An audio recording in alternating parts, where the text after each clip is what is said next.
এই জগতে কেউ যদি বলে যে ভগবানকে ভালোবাসলে দুঃখ পেতে হবে, সে কি আর ভগবানকে ভালোবাসবে? যারা ভক্ত তারা বাসবে, আর যারা মনে মনে ভাববে যে ভগবানকে ভালোবেসেছি মানে আমি মহাসুখে থাকবো, তাহলেই বিপদ। কেন? যারা ভগবানকে ভালোবাসে তাদের সারা জীবনই কাঁদতে হয়। কাঁদতে হয় মা, কেন কাঁদতে হয় জানেন? আসার সময় বলেছিলাম, হে দয়াময়, পৃথিবীতে পাঠাও, এই মর্তে পাঠাও, যে মর্তে এত সুখ, এত আনন্দ, কত শান্তি, বিচিত্র এই পৃথিবী, রং বেরঙের সুন্দর সুখ শান্তি, এত সুন্দর একটি পরিবেশ, যার মধ্যে আমি মহা সুখে জীবন যাপন করব। তুমি একবার আমাকে পৃথিবীতে মনুষ্যকুলে জন্ম দিয়ে পাঠাও। বারবার ভগবানের কাছে চেয়ে এই মনুষ্যকুলে জন্ম পেয়ে পৃথিবীতে আসার পরে বুঝেছি মা, যে এখানে কত সুখ। আসার পরে বুঝতে পেরেছি যে এখানে কত দুঃখ, কত যন্ত্রণা, কত কষ্ট। কিন্তু উপায় কি আছে? যাওয়ার মন চাইলে তো আর যেতে পারবে না, সময় না হলে আর যাওয়া যাবে না। তা বলছে, প্রভু গো, তুমি দুঃখ দাও আর কষ্টই দাও, তোমার সঙ্গী হতে চাই, আর কিছু জানি না। এটা হচ্ছে ভক্তের চাওয়া। আমাদের জীবনে কষ্ট এলে আমরা ভগবানকে, সেবা তো পড়ে থাক, তার মুখ দর্শন পর্যন্ত করি না। আছে অনেক পরিবার বলে ভগবানের মুখ আমি আর দেখব না, কেন আমাকে এত কষ্ট দিল? হরি বল।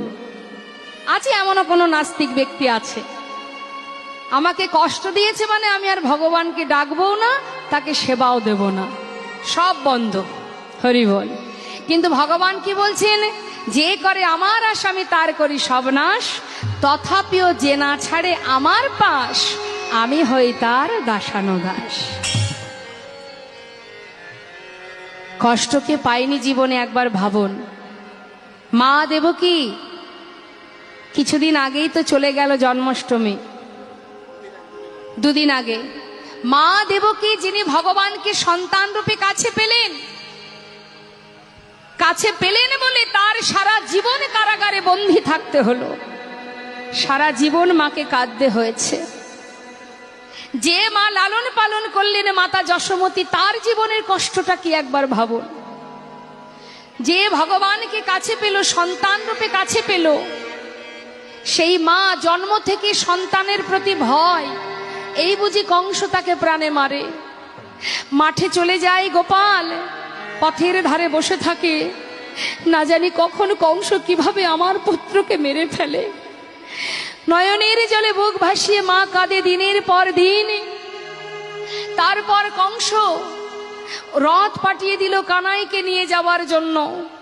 সেখানে চলে যাবার পর মা কাঁদতে শুরু করলেন সন্তান হারা হয়ে।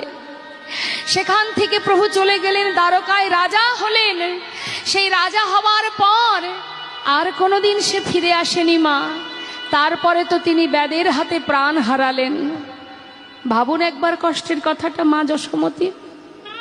স্বয়ং ভগবানের কষ্টটা একবার ভাবুন।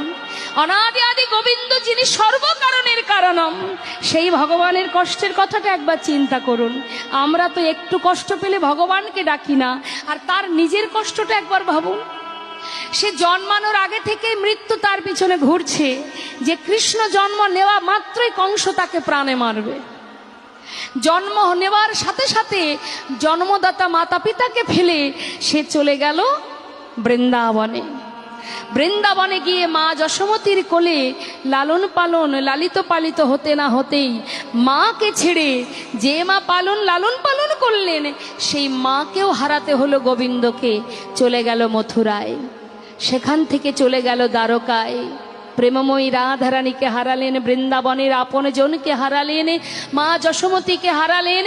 সবাইকে হারিয়ে জীবের কল্যাণের জন্য, সকলের মঙ্গলের জন্য তিনি ধর্মকে রক্ষা করার জন্য কুরুক্ষেত্রের যুদ্ধে তিনি ধর্মকে রক্ষা করলেন। রক্ষা করে মাতা গান্ধারীর অভিশাপে সেই দ্বারকাধীশ চলে গেল সাগরের তলে। আপন জনকে হারালো, অবশেষে মাতা গান্ধারীর অভিশাপে তাকে প্রাণ হারাতে হলো ব্যাদের হাতে। কষ্ট কার নেই বাবা। তাই মাথায় রাখবেন মা, জীবনে হাজার কষ্ট এলেও আমাদের আপনকে পরকে সেটা আগে ভাবতে হবে, কে আমার আপন কে পর। মা, ভগবান যদি আমাদের কাছে এসে বলে, বলো ভক্ত তুমি যা চাইবে আমি তোমাকে তাই দেব, কি চাইবেন তাহলে? আমরা কি চাই? ভগবানের চরণে ফুল তুলসী দিয়ে কি বলি? ভালো রাখো, সুখে রাখো, কৃপা করো প্রভু, তাই না? আমাদের সুখ কামনা করি, সংসার সুখে রাখো, ব্যবসার উন্নতি করো, ছেলে মেয়ে ভালো রাখো, স্বামীকে ভালো রাখো, এটা আমাদের চাওয়া। আমরা শুধু আমাদের কামনা করি, কিন্তু ভক্ত কি চাইছে? ও দয়াময়, তার একটা প্রমাণ দিয়ে আপনাদের মা, ভক্ত কি চাই? কুরুক্ষেত্রের যুদ্ধের পর হস্তিনাপুরে রাজা হয়েছিল ধর্মরাজ যুধিষ্ঠির। যুধিষ্ঠির রাজা হবার পর ভগবান কৃষ্ণ তিনি রথের উপরে বসে কুন্তী পিসিমাকে বলছে, পিসিমা, পিসিমা, এতদিন এত কষ্ট পেয়েছো, বনে বনে কাটিয়েছো, আজ তোমার ছেলে হস্তিনাপুরের রাজা, তুমি রাজমাতা, পিসিমা এবার আমাকে বিদায় দাও, আমি চলে যাই। কুন্তী পিসিমা মনে মনে চিন্তা করলেন, বাবা যে এতদিন কৃষ্ণ আমার কাছ থেকে ঘরে ফেরার সময় আমাকে বলতো, পিসিমা আমি আসি, কিন্তু আজ বলছে আমি যাই। যাই কথার অর্থ কি? সে আর আসবে না। দেখবেন অনেক সময় আমাদের বাড়ির বাচ্চারা যদি ভুল করে বলে ফেলে যে আমি যাই, মা বাবা গুরুজনরা কি বলে? বলে যাই বলতে নেই, বল আসি। যেই বলেছে যাই, কুন্তী পিসিমা দাঁড়িয়ে দাঁড়িয়ে